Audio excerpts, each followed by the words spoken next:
are back here with Square Enix. Man, I'm just going to tell you, Square Enix gets a 9.5.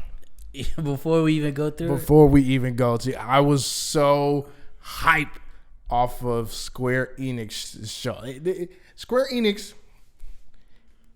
they stayed true to who they were. Square Enix probably had the smallest venue out of all of them. And they killed the entire E3. In my opinion, Square Enix was by far and away Square Enix was good. The best thing. It was a great conference. It was a great showing. Another studio, just like Bethesda, that has passionate fans. Yes. So, of course... Not quite as passionate as Bethesda, but still passionate. It's close. Let me tell you, Final Fantasy... Oh, my gosh. ...is everywhere at their E3. Of course, the long-anticipated Final Fantasy VII. Let me tell some of these other studios that don't give gameplay. Square Enix gave y'all a tutorial on how to do that. Yes, they did. Like Final Fantasy that people have been wanting forever, and just a remake. We just wanted a remaster. Well, no, we just wanted a remaster. Yeah, we're fine. We're fine with the game how it played. And so we get a remake. We also get a cinematic trailer. Okay, we know we're gonna get that, but they gave us actual gameplay. We got everything we wanted to see, and they explained the combat system and everything. That's what you want to see from E3. And that's not just showing the gameplay, isn't it?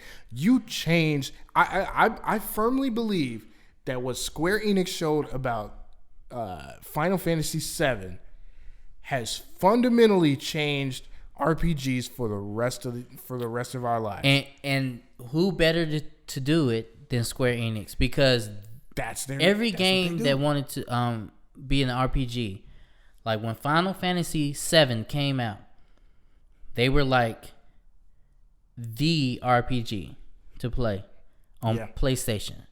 I remember when that came out, that I think it was 4 CDs. Yeah. It was 4 CDs. Yeah, it was a 4 CD disc tray. Because, and here's the thing, they did not let the technology stop them. Of course, there were some boundaries, but they said if we have to put it on 4 CDs, we'll put it on 4 CDs because the amount of game that you get with it. And so, like you said, they fundamentally changed it. They were the OGs, and now they're changing it again. This makes me want to play an RPG again. Dude, the battle system... And how you can use the magic, how it's like slows time down, and you switch. But oh my god, I'm sorry. I keep interrupting. No, go ahead. It keeps the original battle system from those early RPGs, and it just expounds upon it. It makes it brings it to today's technology and today how everything looks, where you don't have to have a CG cutaway for casting a spell or something. It takes you out of the immersed, like you're immersed into this game. Yeah. And you know what? It's action packed. This may be a day one for me. Oh yeah. Yeah, most definitely. And not only did Square Enix give us the remake of Final Fantasy VIII, they gave us a remaster of Final Fantasy VII. They did a remake. Yeah. They gave us a remaster of Final Fantasy VIII. Yes. So they're just piling it on. And this one thing, I didn't realize how many Final Fantasy games, like how big is Final Fantasy, bro? I'm glad you said that. Because think about this. When Final Fantasy VII came out, it blew the socks off. We'd never seen a game that big where it took 4 discs. Yeah. They just said that this Final Fantasy VII remake is going to take up 2 Blu-ray discs. You know how big one Blu-ray disc is about 58 gigs or so. 50, 60 gigs. It's going to be a huge game. So you know you're going to get a lot of content. The art style looks awesome. I can't wait. I can't wait to play. Like, of all the remakes that have ever been done, this probably takes the cake. This is going to set a precedent for the entire gaming world of, if you're making a remake, this is the kind of dedication, time, and patience that you put into it, and detail. The same team worked on it. Man. 22 years. Is it 22? Yeah. 22 years. Wow. I mean, and really, we got that in the beginning.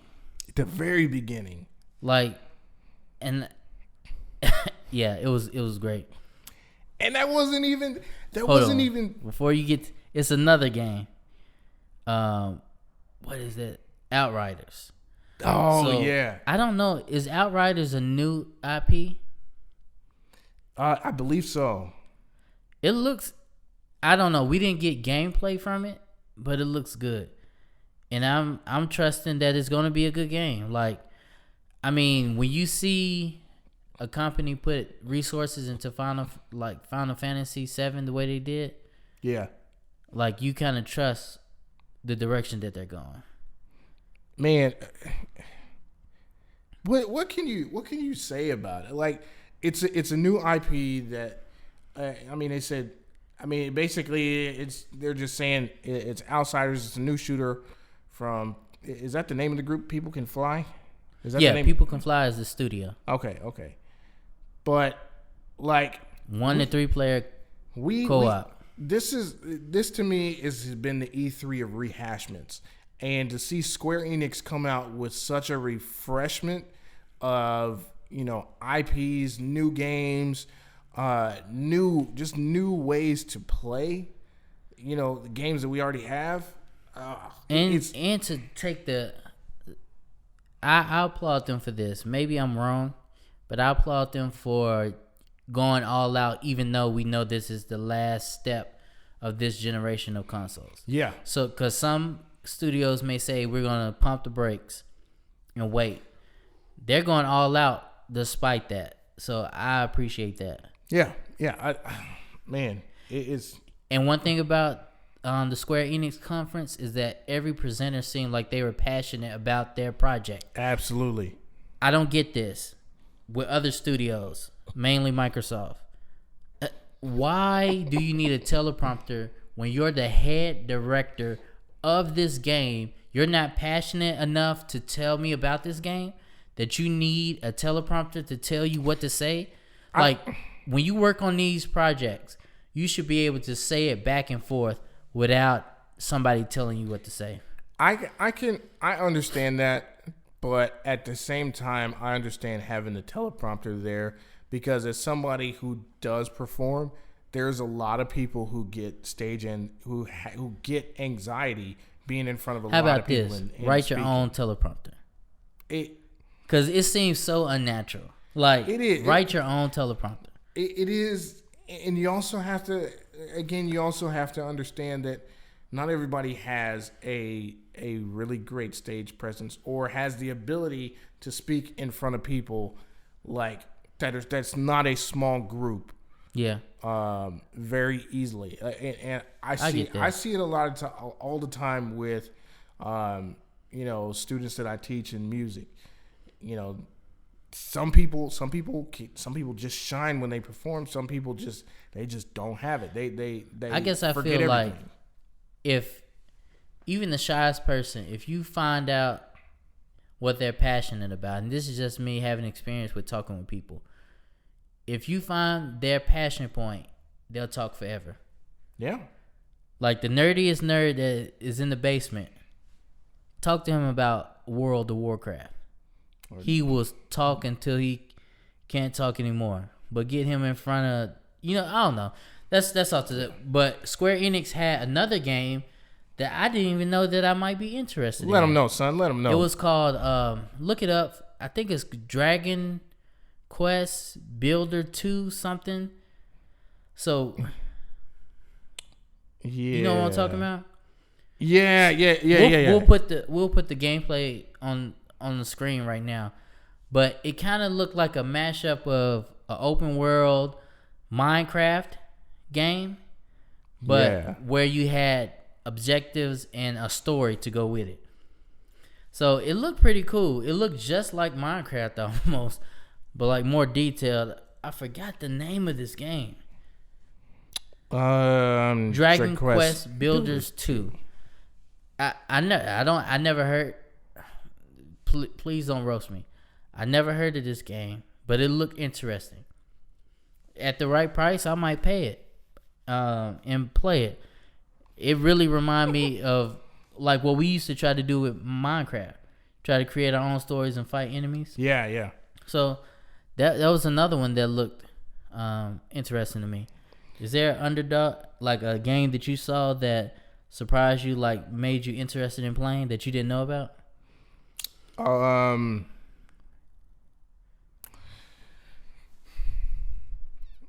I was excited for the remake, but I did not expect a complete change in gameplay.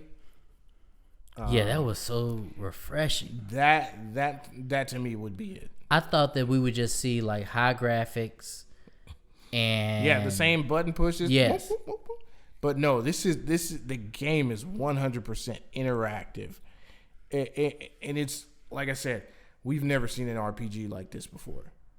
Yeah, as far as I can see, I mean, I've seen a little bit of Final Fantasy 12, 13, 14 and everything. I didn't play those, but they seem like, okay, it's an open world. It's just almost kind of like a hack and slash where you get your XP points, but it's nothing like what they've done for Final Fantasy 7. And they doubled down on Final Fantasy this year, even to the point where they announced that you can stream the music on streaming services. Yeah. And instantly when they said that, I went to Apple Music and listened to that soundtrack, and it just gave me goosebumps, like hearing in the music in their original form and stuff. So, I mean,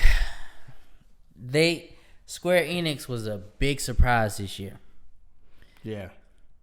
The Dragon Quest Builders 2. That does look. It looks like it looks like how what you were talking about with Minecraft and everything. Yeah, it looks pretty dope.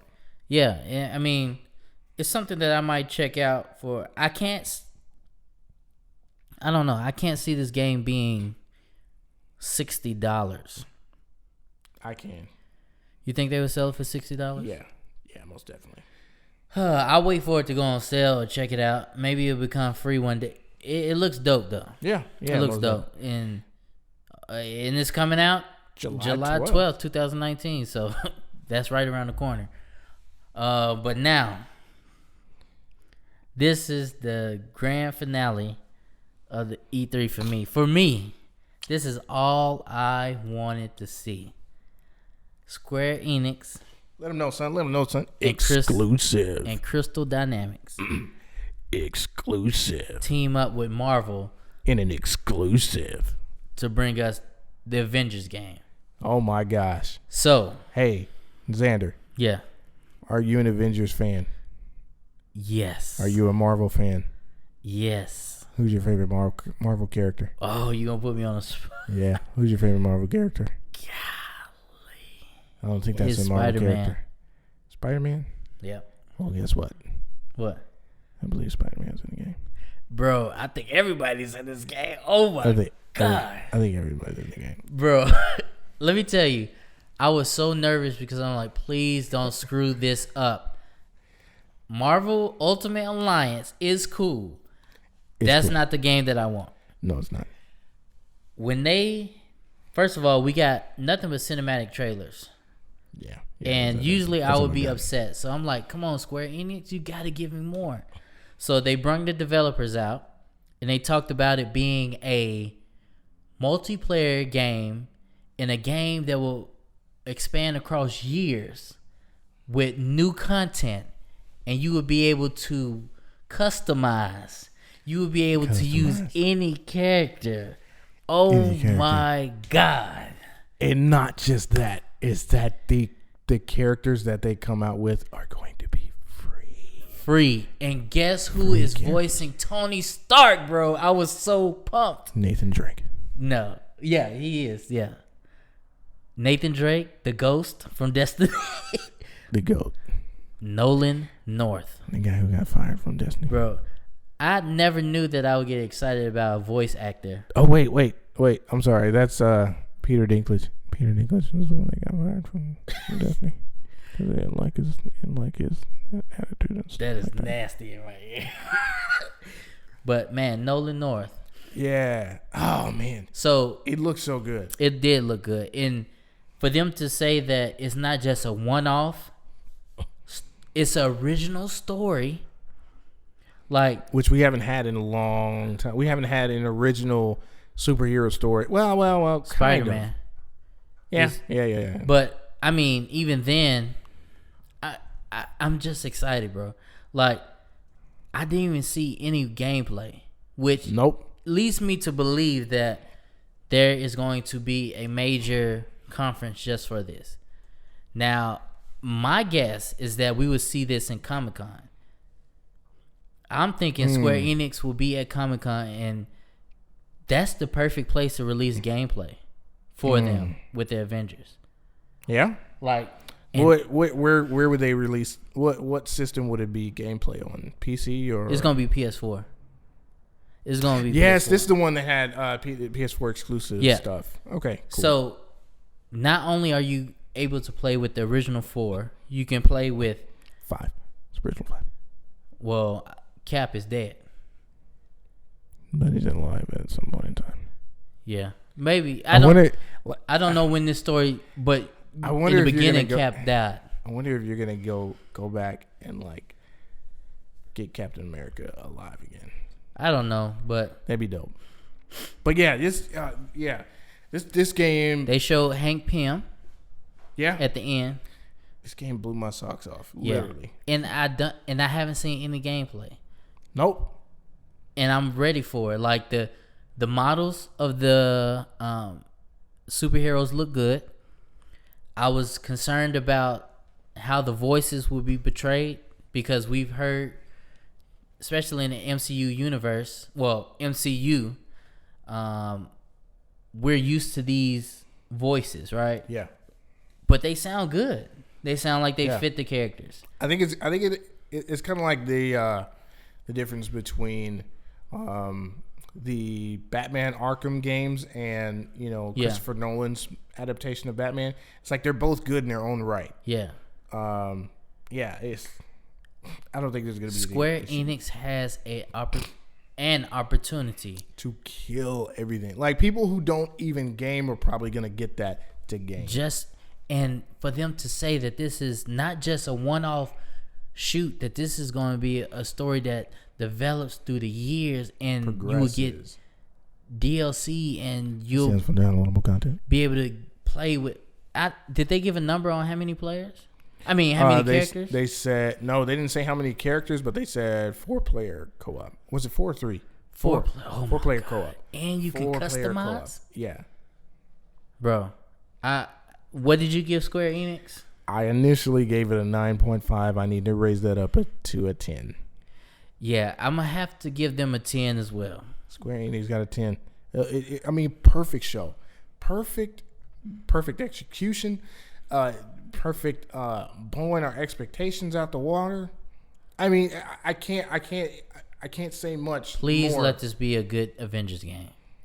DC is in trouble if this is a good Avengers game. Right. Because DC had a death grip on the video games with Batman. Yeah. Wow. They did. And that's all that we got was just Batman. And then Injustice Gods Among Us. Whew. But with this is the game people have been wanting for years. Decades. Especially. Something to play this with your friends in a real online multiplayer. Exactly. That's what it's all about. Online multiplayer with your friends, doing hood rat things with superheroes. Yes. And I want to see those customizations. So you heard it here, folks. Square Enix gets a perfect 10 out of 10. That's rare. That's rare, folks. We only have one more left, but I believe that we do have a winner for E3 2019. But we'll see. On to the next.